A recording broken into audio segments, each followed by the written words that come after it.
Hello everybody, welcome to Melchester Model Railway. In this video I'll be looking at the early development stages of building my loft layout. I started work on converting the loft space of my new property in about 2012, just a couple of years after moving in. For over 100 years this area of the building had been a dusty, drafty, dark space, with a couple of windows provided purely as an architectural feature that probably nobody had ever looked through since it was built in 1907. As you can see, the steeply pitched roof makes this area look a bit like the upended keel of a boat. The first task was to put in a new loft hatch that would provide direct access to this area, and then a floor was put over the rafters so work could start on insulating the roof and walls, and then adding the wood cladding and plasterboard. Eventually that was all painted and varnished, and carpet tiles were laid on the floor. I have to say that my original intention was to use this area for book storage, but then the memory of the loft layout I had as a child at my parents' house kept coming back to me, and I realised that this would now be a wonderful opportunity to build a new, hopefully much better layout than the one I'd had nearly 20 years before. I had kept some of my old Lima locomotives from the 1980s, including that Class 33, and I'd popped down to Ian Allen's in Waterloo, purchased this Hornby Class 101 diesel multiple unit and quite a bit of set track. I then laid out a large oval on the carpet in the area where I thought I could build my new layout, which would measure about 19 foot by 6 foot. And I laid out this track just for testing, using a few books here and there as a makeshift platform. What struck me was just how much models had improved over 20 years, especially in terms of their now smooth running capabilities and the level of detail.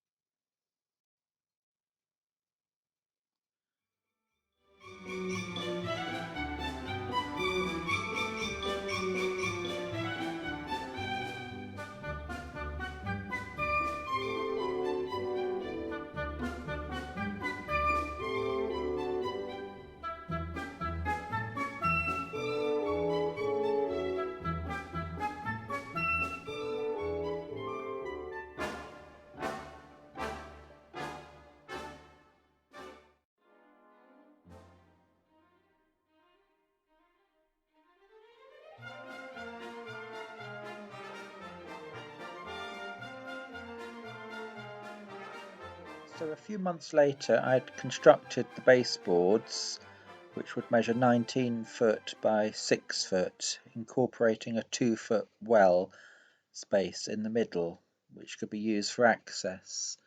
The baseboards were raised about 9 inches up from the floor, which would still give me some access for wiring beneath the boards, but also meant I could utilise the maximum space available.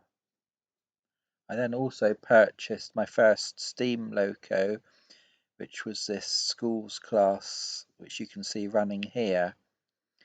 I'd also discovered that a major development in railway modelling was the advent of DCC, digital command control. Now, this was something I knew absolutely nothing about, and had to do quite a bit of reading and research to find out how this would work, but this seemed a real sort of revolution in model railways, and I decided that this was definitely the way that I would go with this new layout. So here I've laid, or have started to lay, the two main lines, and I'm just testing them with this schools class.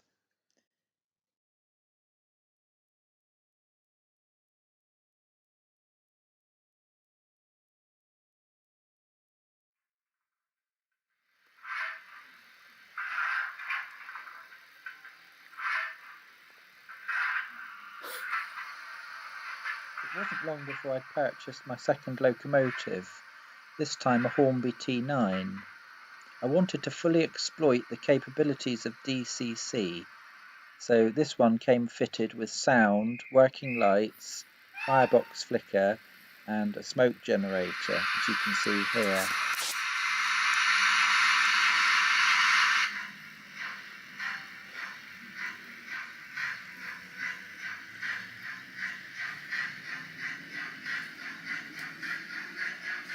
Here it is, departing the site of what was to become the main line station.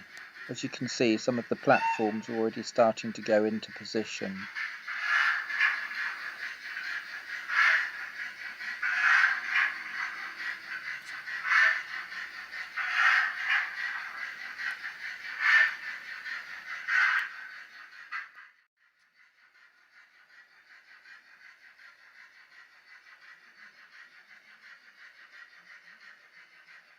A circuit of the up and down main lines was now complete, including a third circuit of what I refer to as the branch line.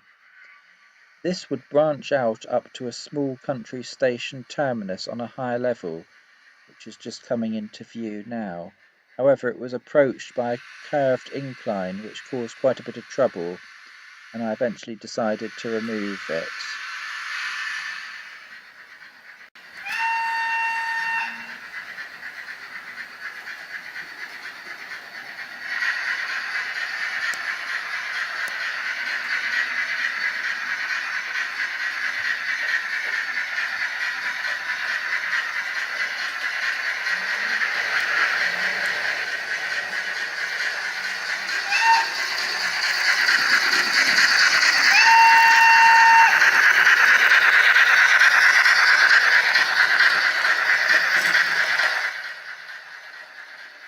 You can see here tracks beginning to be laid to the left-hand corner of the layout, which was set aside for the engine shed, coaling stage and various sidings.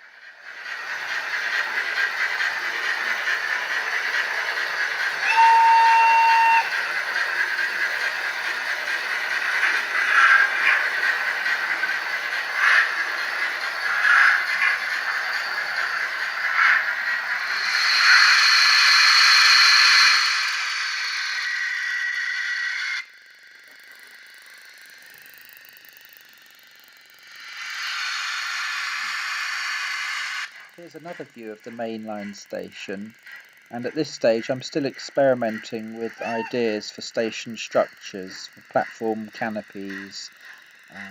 As you can see here, the Pico overall station roof, which I eventually decided not to use, and also various Metcalfe buildings as platform canopies. Again, these I decided not to use, but the platforms remained as they are to this day.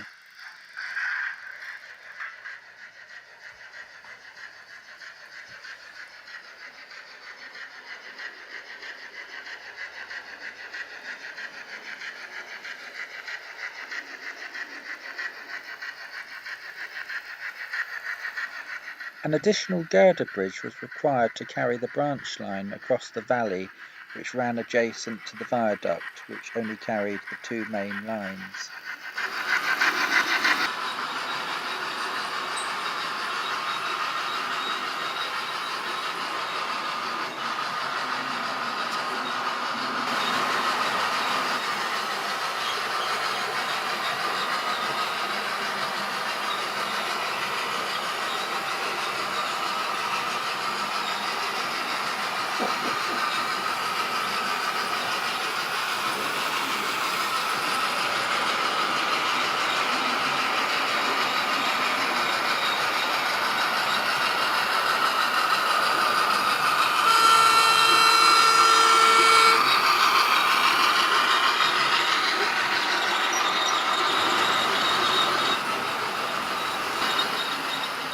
Here you can see the platform arrangement at Melchester taking shape, although none of those buildings would remain.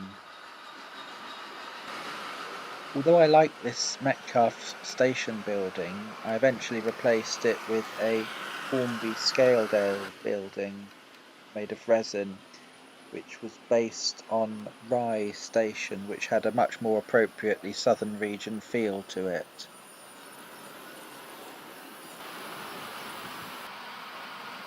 This view shows how the main line and the branch line diverge around what was to become Melchester High Street from the approach up to the station forecourt.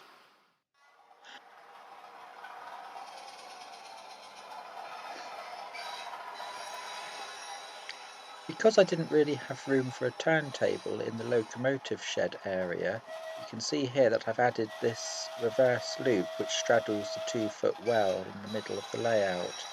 This is not only good for turning locomotives, but also entire trains if you need to.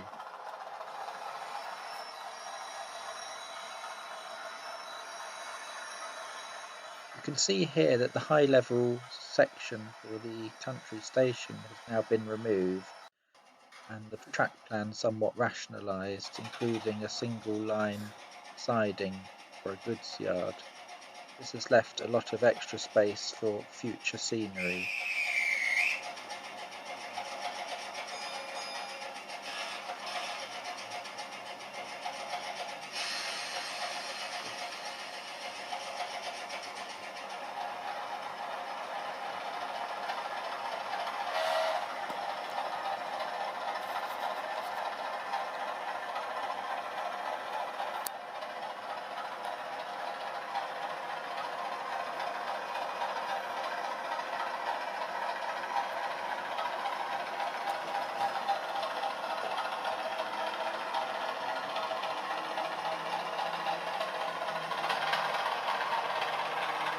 Well, that just about brings this visit to my loft to an end, and a look at how Melchester was created. If you'd like to see videos of the layout in its completed state, please click on any of my other videos on my YouTube channel. Thank you for watching, and I hope you've enjoyed this video. Bye for now.